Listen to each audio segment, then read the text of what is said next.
Um, I will be talking about some hackathons that you should participate in. What are the different job roles that you can explore in this Web3 ecosystem, and where to look for these jobs. So, what to learn, right? Before you start learning the Web3 technologies, I highly encourage you to have these prerequisites skills. So select a language, either learn about JavaScript or Python. Both of them are great, but knowing any one of them should be sufficient. Uh, you should have knowledge of basics of computer science like cryptography, database, operating system, networking, and number systems. Emphasis on number systems. You should be able to understand hexadecimal, binary, and decimal number systems. So decide your blockchain, right? When you are building applications on blockchain, you are building on a single blockchain at a time. So, and these blockchains are closed environments. So select the blockchain that you are most passionate about, like Ethereum or Avalanche, Phantom, Polygon, Solana, or any blockchain. And depending on the blockchain that you decide to build your applications on, you will have to learn the language accordingly. So if you are building applications on blockchains like Ethereum, then you would have to learn Solidity or Viper, any one of them. Solidity is more easy for the people who come from a JavaScript background, and Viper is more easy for people who come from a Python background. But I highly recommend that you learn Solidity. The only reason is that most of the people are using this language. And if you are building applications on Solana or Near, then I recommend that you learn Rust. So that is about blockchain. What about storage? So you might want to create applications that store files or manipulate files on a blockchain, but storing data on blockchain is extremely expensive. So for that reason, you would need to have a separate, you would need to use separate blockchains which are specifically for storage. IPFS is a very low level technology, which is a peer-to-peer technology for file sharing and file uploading. So if you are familiar with BitTorrent, IPFS is very similar to that. The second one here on the list is Filecoin, which uses IPFS but adds persistence to it. What I mean by that is that it guarantees that your files will be available for you when you want them. The only condition is that you have to pay them recurring on a recurring basis. So there is a fixed time period. You have to pay the people who keep your files on a recurring basis in order to make sure that your files are available. And the third one on the list here is Rweave. So this is a one-time solution. Upload your files, pay some fee, and they will be available permanently until the lifetime of the Rweave blockchain. So that is something that you should explore. Use any one of them, preferably the second or the third one here on the list. Now your applications will also need front end, right? Because the applications that you build on blockchain don't have a front end. They interact in using hexadecimal, and you wouldn't that wouldn't be a good user experience, right? Because not everybody knows hexadecimal. So you need a front end, and the most popular technologies that you would are expected to learn when you are building front end application is React.js. So React.js is a JavaScript library for building front end. There are others like Angular, Next.js, but React.js is the most used one. So I would prefer that if you don't know any of these, go with React.js. Then there are other two libraries here on the list, Ethers.js and Web3.js. These libraries help you connect your front end with your smart contracts that are deployed on the blockchain. So these libraries help you convert all the transactions that you want to do into hexadecimal and then send them over to blockchain so that you don't have to write those hexadecimal transactions. Fourth one here on the list is regarding Ether.js and Web3.js, pick any one. But if you know both of them, that would be a plus point. Web3 modal is a library that helps you add multiple supports for multiple wallets. So if you have used Web3 applications before, you might know that there are different wallets like MetaMask, Binance Wallet, Coinbase Wallet, etc. And if you want to support all of them, you might need, rather than building up everything from scratch, you can use these libraries to provide better support on your application. Last one is WACB. This library has some useful functions useful functions or helpful code that is written already for you, so you don't have to write them. So have a look at that library as well. The next thing on the list that you need to learn is off-chain computation and data. What I mean by that is um, blockchains are closed environments, which means that you cannot interact with the existing world APIs, the APIs that exist in our real world Web2 world, that APIs like Razorpay API or Open Weather APIs, etc., etc. You cannot get weather into your smart contracts. And what if you want to build application related to that, right? In that case, you would need to use services like Chainlink. Um, Chainlink is not the only one, but it is a very popular one, and the a lot of people only know about Chainlink. So if you know about Chainlink, that would be a plus point as well. Chainlink provides a lot of different services as well. I have listed them here, like Chainlink VRF, which is basically a service which provides random numbers to your smart contracts. Now, one thing I want to emphasize here is generating random numbers or getting random numbers on blockchain is extremely uh, difficult problem, and because there are parties in the blockchain which could manipulate those numbers and use them for their own profit. So you would need a system which generates those random numbers outside the blockchain and provides them when you need them. So Chainlink does the job of that. There are other services like Chainlink Keepers, Chainlink External Adapters. This is the service that you're looking for if you want to access external APIs. They also provide a service called CCIP, which is a more advanced service. So next thing on the list is, I know there's a lot, but you are expected to know all of this when you apply for a job. So RPC providers and indexing. So if you know the basics of blockchain, you should know about that when we deploy our applications on blockchain, where is the code executed? Because if our machine is shut down, definitely it shouldn't be that other people can access your application. So the code that you write and deploy on the blockchain is executed by node managers or node providers who keep their machines on continuously 24/7 so that other people can use the blockchain. And how this works is it works using a protocol called RPC, which is remote procedure call. So making you are using so you don't want to run your own nodes because that is very expensive and can be a lot of problematic, very difficult to set up your full node. So there are services out there like Alchemy and Infura on the left side, which which run their own computers, which run nodes on their own computers and give you an API service for which you can pay and send your transactions to them, and they will send your transactions to the blockchain to process. So you can use those kind of services.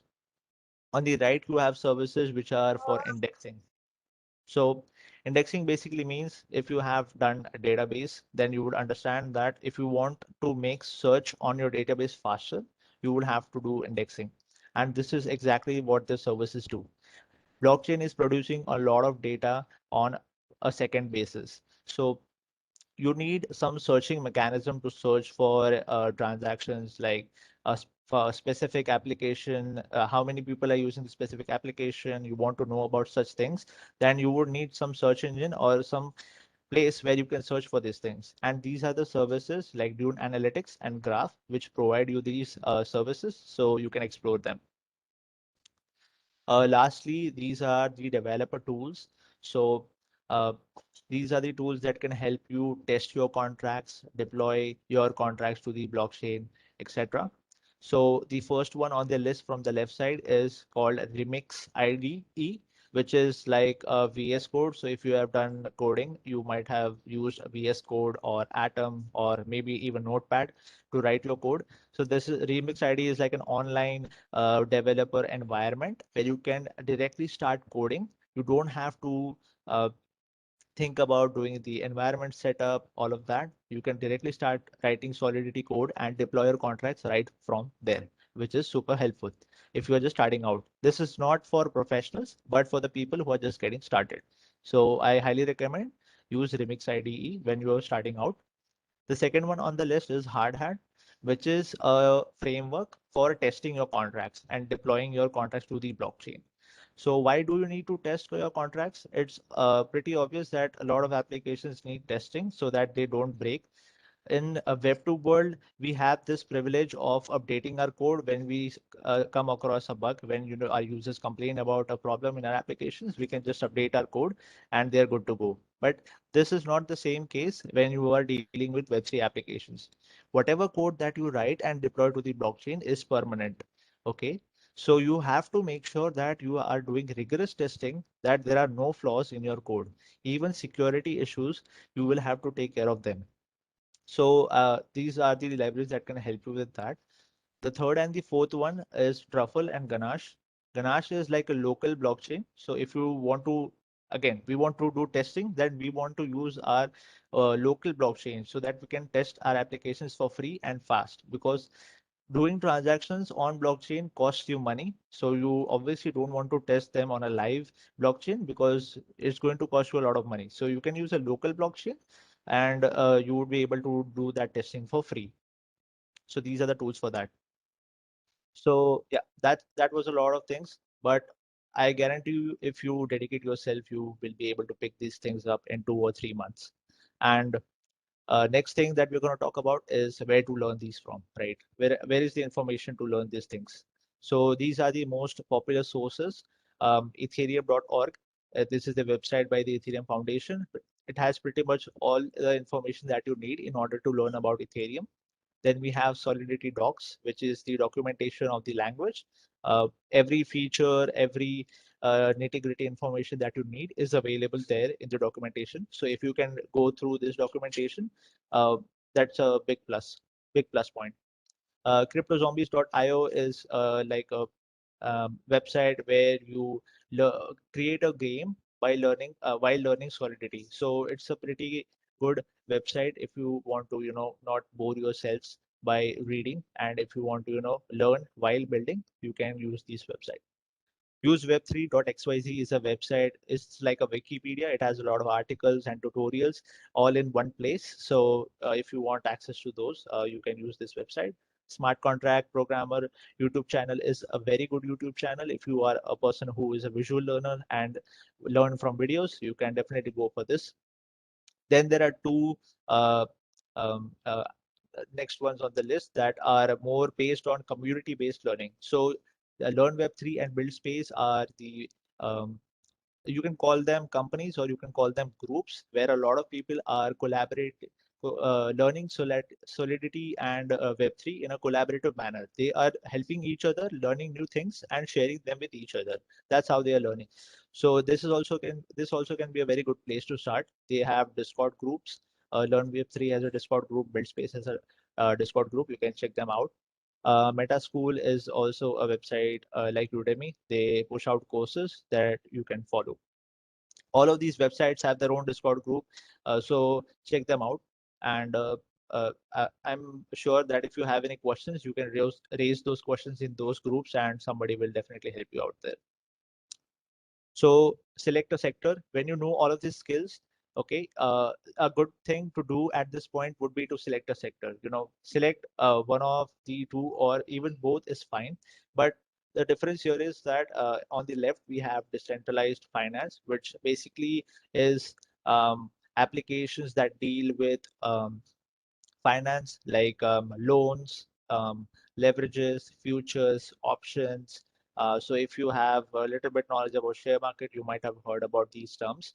And these applications require a different set of skills like mathematics, statistics, etc., etc. And on the right, we have NFTs, which is more of a creative sector where you can create art collections, you can create games, etc., etc. So the skill set required for these two sectors is a little bit different. That's why I've segregated them here. There are many other sectors, but these are the most popular ones. So yeah, selecting a sector could be a good point at this point if you want to deep dive and actually land a job at the end. So let's talk about some hackathons. These I highly recommend that you do hackathons. It is not a compulsory thing; it's optional, but there are many advantages to if you participate in hackathons. First advantage is that you get to validate your skills, right? When you are learning these things, you would. This is not like your, you know, college or school where somebody is going to test your skills on a regular basis, like we have exams or tests, right? So how do we know that whether we are learning is whether we are progressing or not, whether we are growing or not? So hackathons could be a good test for yourself, right? Participate in hackathon, build applications, compete with others, and see if you are able to learn something new out of it, right? So the advantage is that you get to validate your skills. Second advantage is you get to meet like-minded people, right? Because people who participate in hackathons are learning just like you, and you get to meet with them, brainstorm ideas with them, maybe even team up with them and build applications, or just make new friends, right? Expand your network. Third very big advantage is that the hackathons are uh, have judges which are a really good expert people in the space. So you also get to interact directly with them. Why? Because when they sponsor these hackathons, they give you dedicated channel to have communication. Like if you have any doubts regarding something, please ask us, etc., etc. So you get to interact directly with the experts in this ecosystem, and even you get to expand your network, right? They get to know you, and you get to know them. So these are really hackathons have a lot of advantages, in short. So I highly recommend that you do it. It's optional, but you should do it. The popular ones are ETH Global. ETH Global hosts hackathons pretty much every month, so you can participate in that. Second is Chainlink. They are very popular. They do massive hackathons every year. One of the hackathon is going on right now, so check it out.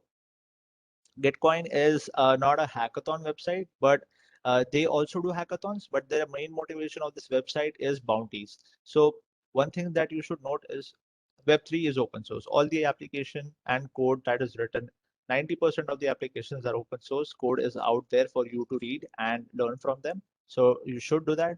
And if many applications have bugs or problems that can be solved, right?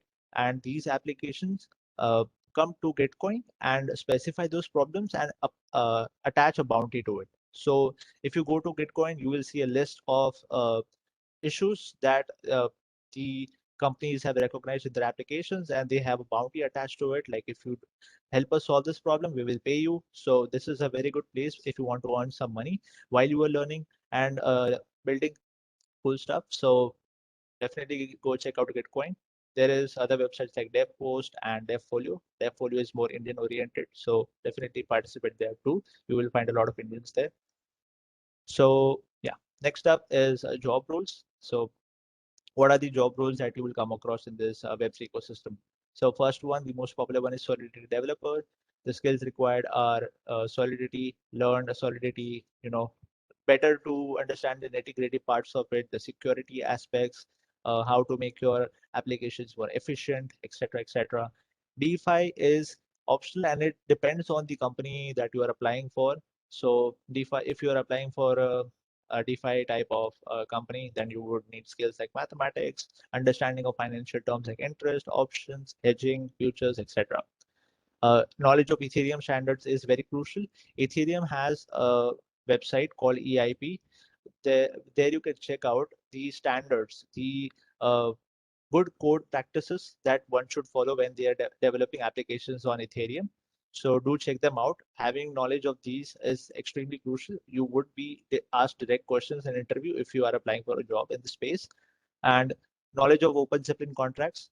Open Zeppelin is a company that does security audits. They do security audits on the applications that are already deployed or want to deploy, and check for bugs in them, any security bugs that could lead to loss of funds or somebody stealing your funds, etc., etc.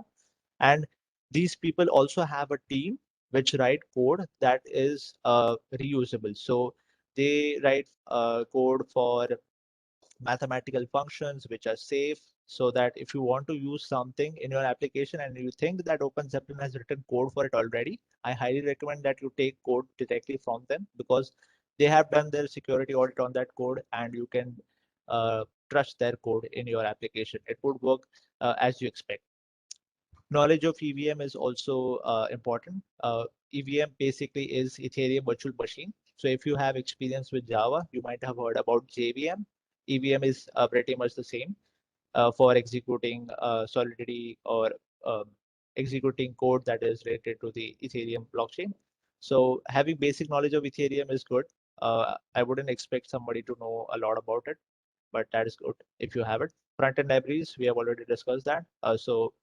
Um, that's there. And average salary of a Solidity developer is around $100,000. So you should definitely check this out. Front-end developers are also in very high demand. So the skills required for them is React.js or any similar front-end library. They would expect you to learn React.js or maybe Angular, right? Because these are the most popular ones. Knowledge of TypeScript is good. Node.js, if you know, that's good. PostgreSQL or GraphQL, these are for database. So if you don't know any of them, I would recommend go for GraphQL. But if you know any one of them, that's fine. Then we have Docker, Kubernetes, CI/CD. These are the technologies related to deploying your front end, right? And creating a pipeline for your front end applications. So what do I mean by that is when you write new code, when you want to deploy it, you have these test cases already written for you that check your application. And if all the test cases pass, your application, your front end is updated. If not, then your application is not updated, right? So you don't do this all manually. You are expected to do this on automation basis. So skills related to that are crucial. CS fundamentals, don't skip that. Operating systems, networking, etc. Developer relations, this is a more less technical role. It does have some technical skills required, but if I'm a developer relationship person, my job would be to get more people, motivate more people to join this space and build more applications, right? So that is the main job of a developer relationship person. So communication skills are crucial. Explaining complex concepts in an easier manner is one of the skills that they are looking for. Knowledge of TypeScript. When I mean TypeScript, it's by default expected that you know JavaScript as well. GraphQL or PostgreSQL, any is fine. And some Web3 experience, meaning writing tutorials or educating people or just making YouTube videos where you're teaching people how to do something or build applications. So this is where hackathons could be a good thing, right? If you have participated in hackathons, you would have projects that you can show to other people. So you can definitely, I highly recommend that you participate in them. Data analysis is one another skill set. As I said, blockchains are producing a lot of data. So data analysts are needed, which can uh, use all the data that is produced by blockchain and come up with some business insights or ways to make profit out of it. Or there are some media firms that use data analysts to post articles regarding some big event that happens, and they want to provide statistics on what happened, how many people participated, etc., etc. And in general, many people require data analysts, where you have to provide statistics to investors, like how many people are using this application on a daily basis, how many transactions, what are the value of those transactions in total that we have happened on our application, etc., etc. So skills required are SQL, Dune Analytics, Python or R, whichever is fine.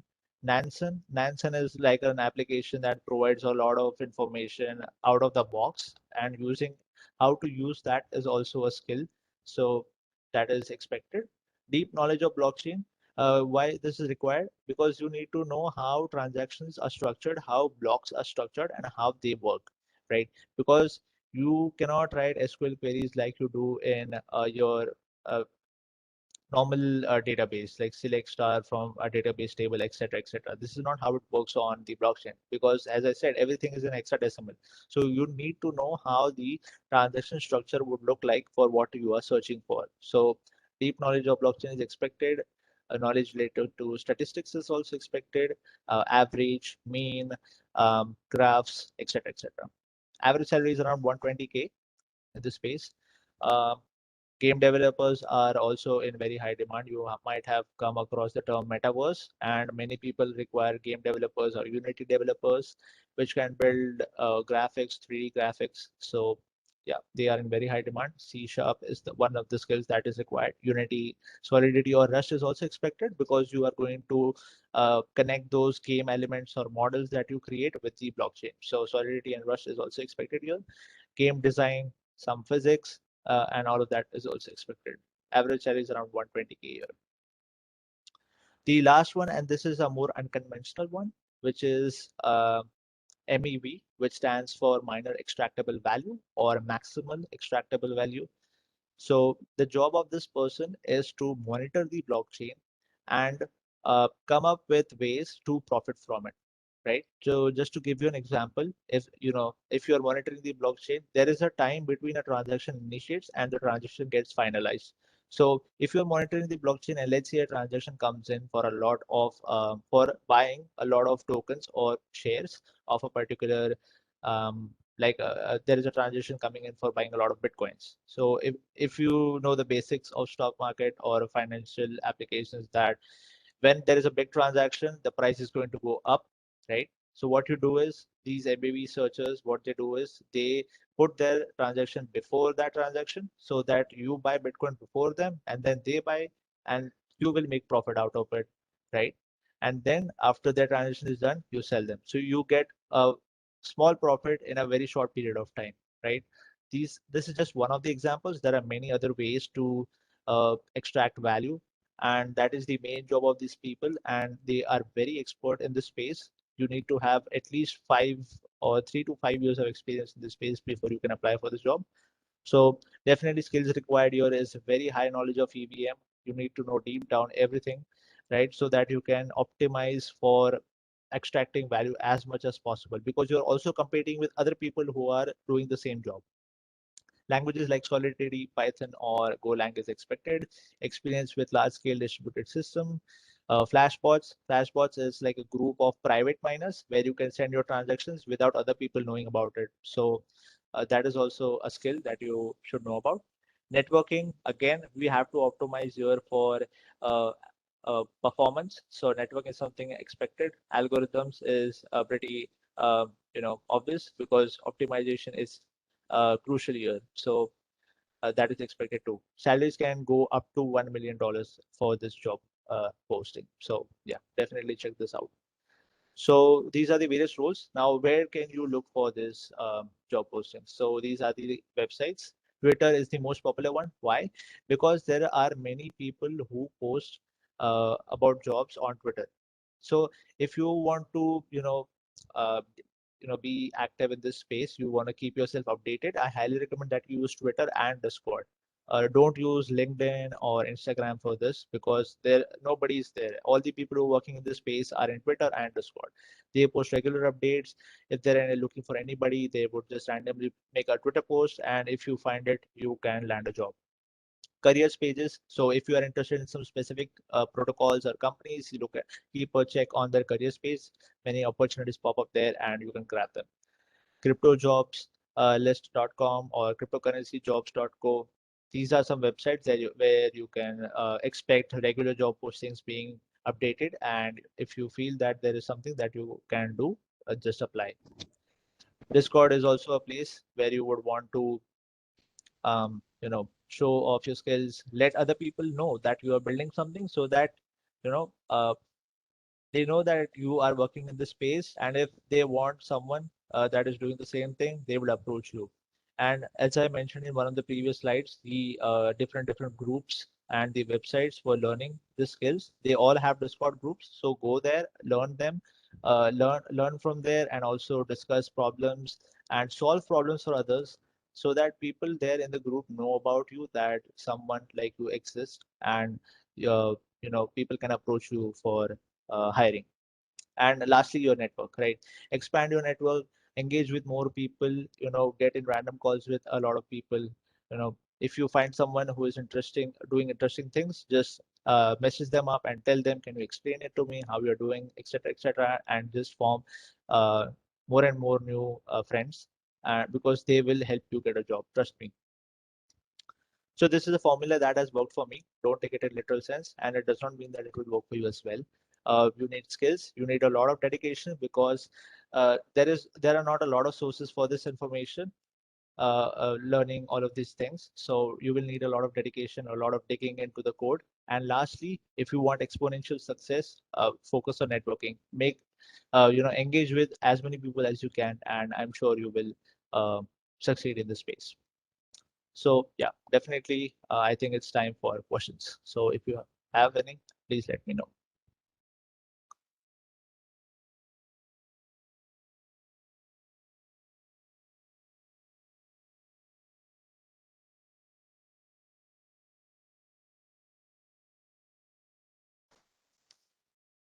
Tejas, do we have any questions? Yes, the online members can unmute themselves if they have any question. And offline members, please raise your hand. Rushil, please coordinate there.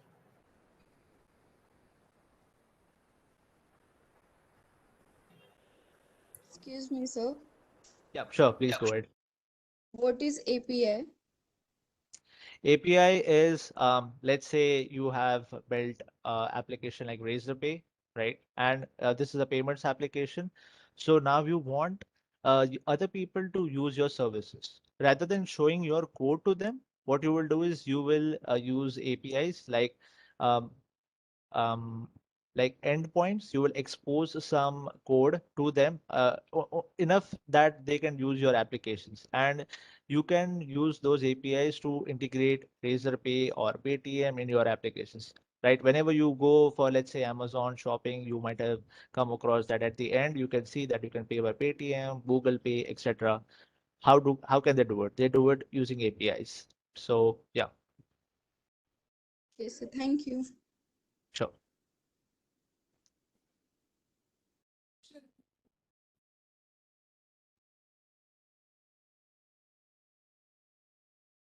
How important is backend technology, solidity development, Sure. Yeah. and again, you went on solidity about backend Java as well. Hmm.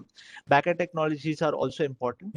Now, one thing that you should also understand is for many applications here in the Web3 ecosystem, the blockchain itself is the backend, and they try to use services which are decentralized. But backend skills are important. Skills like creating event-driven systems or um, network performance is something that you need to research about. Like if you know things that are related to increasing network performance of application, that is good.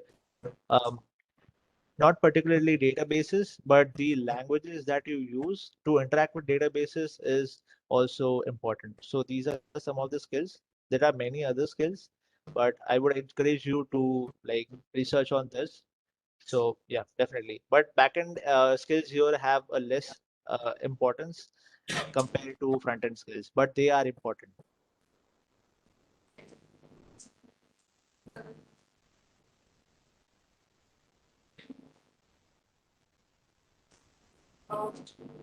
Any questions related to marketing?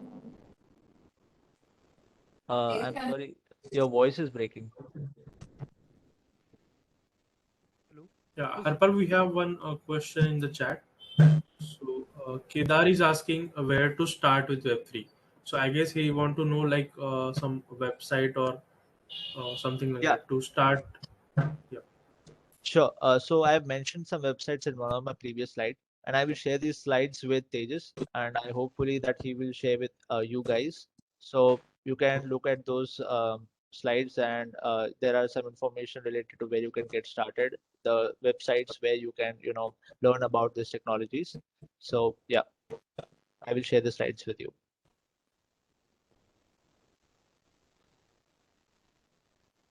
Sir, could you elaborate on what is the RPC contractor?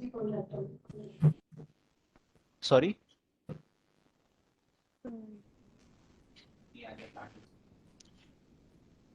Can you type in the chat and maybe Tejas can assist here?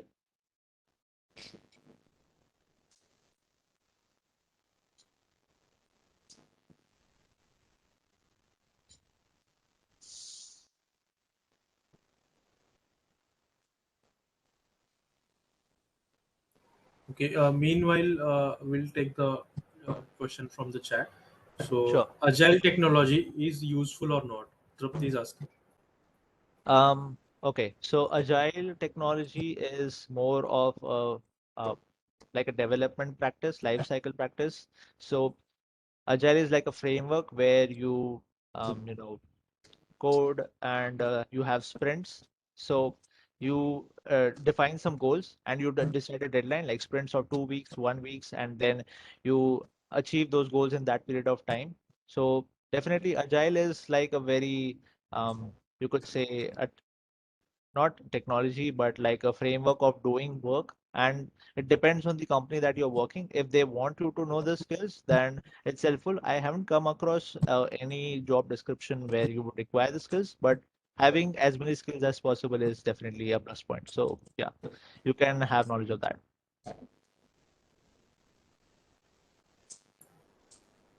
Okay, I guess Trapti, this answers your question.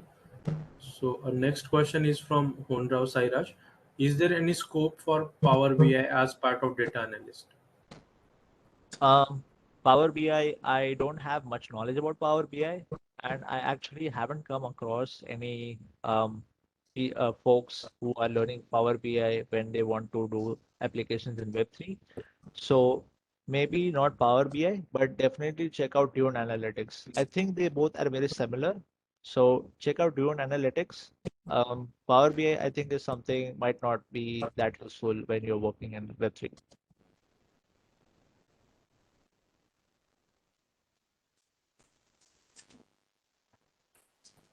Okay, so there is one more question.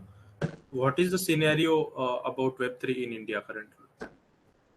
Sure. So there are many people who are working in Web3. One of the biggest blockchain is built here in Mumbai, India, Polygon.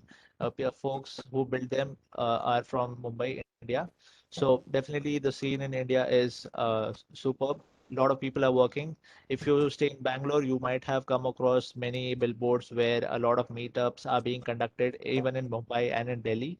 So a lot of developers are working in this space, and I highly encourage you to start building applications in this space, since like there are not as many people as there are in the Web2 space, but that's a plus point, right? Have lesser uh, competition, or you could say lesser people you have to compete with when you are looking out for jobs or opportunities. So definitely starting right now is the best thing to do.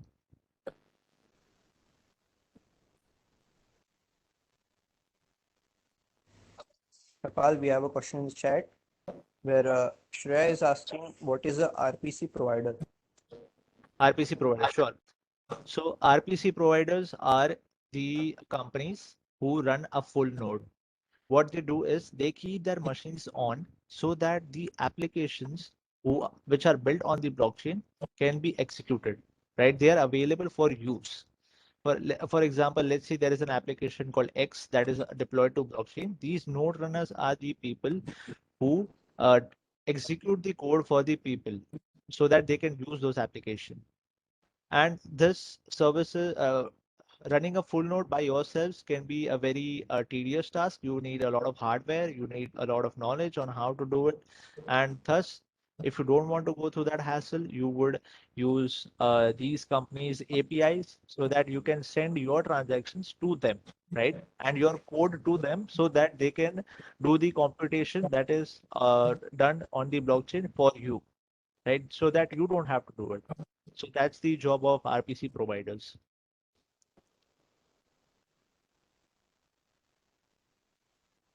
Yeah, Harpal, there's one more question in the chat where Kedar is asking, how much time will it take us to completely move from Web 2 to Web 3? So this is a question where there is no fixed answer. It depends on how much time you dedicate, right? Uh, if you ask me, I've been doing it for over a year now, and I still don't feel that I know everything, right? So it is very vague. There is no answer to this, I think, but definitely you can know the basics in 2-3 months if you dedicate some time. I am pretty sure you will pick up some of the basic skills that you need in order to, get started and build applications that you want in 2 or 3 months.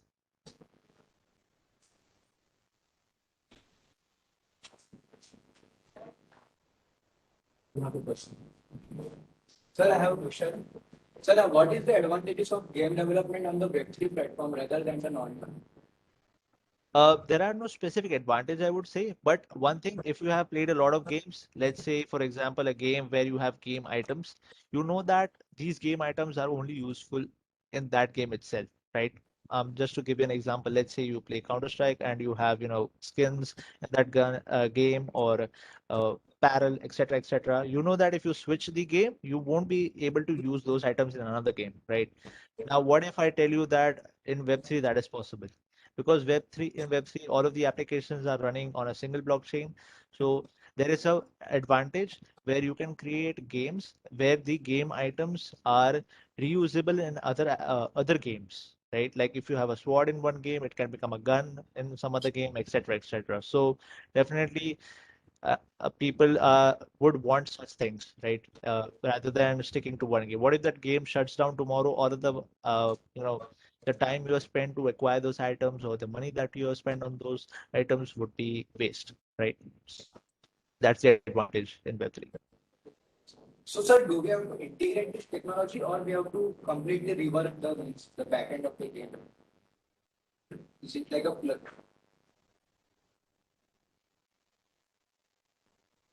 Sir, your audience.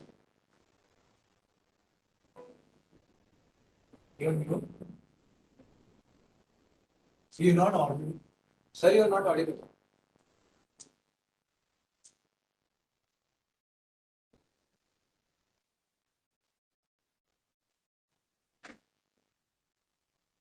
Am I audible? Yes, sir.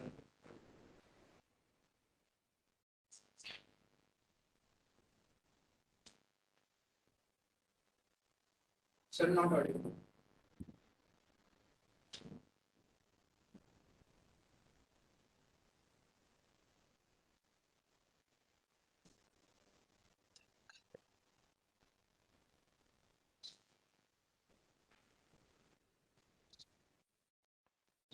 Sir, not audible. Your voice is. Hello? Am I audible now? Yes.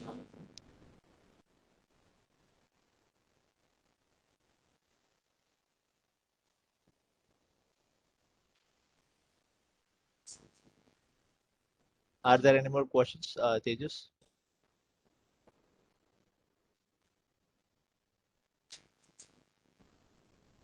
I'm just checking the chat.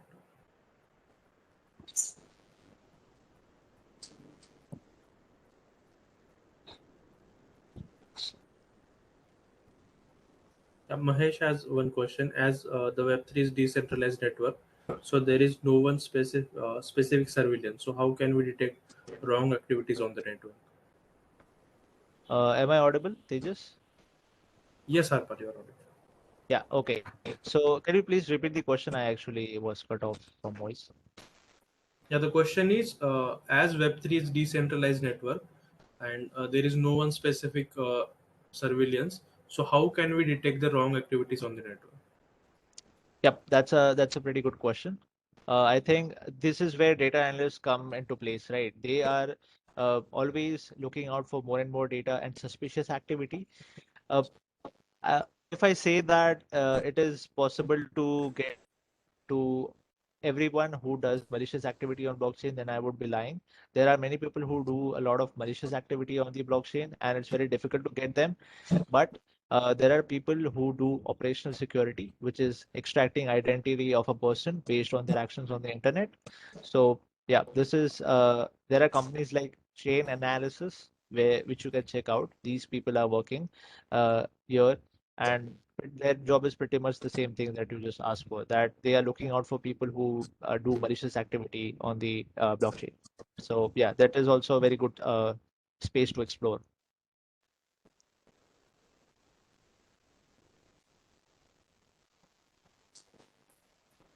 Yeah, okay. So any more questions from audience or the ones who joined in the meeting?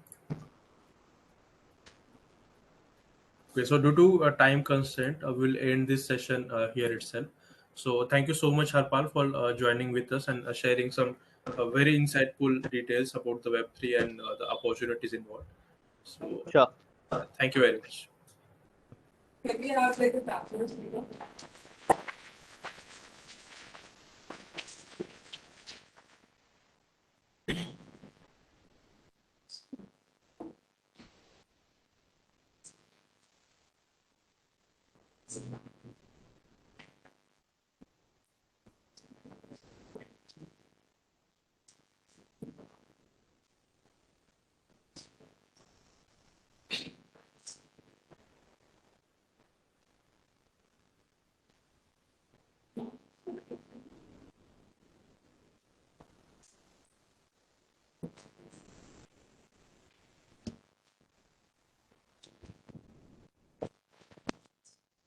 So everyone, thanks for joining this session. So we'll be ending this session here itself. I hope you have got some really insightful information. And don't worry about the slides and the recording. Both will be available on the event platform where you registered for this event. Just visit the event platform in 2 to 3 days. All the slides and the event recording will be available there, so you can go through it again and check out the different website mentioned by the speakers and start your journey in the web3 development. So again I thank so again thanks for joining everyone. See you. Have a good night.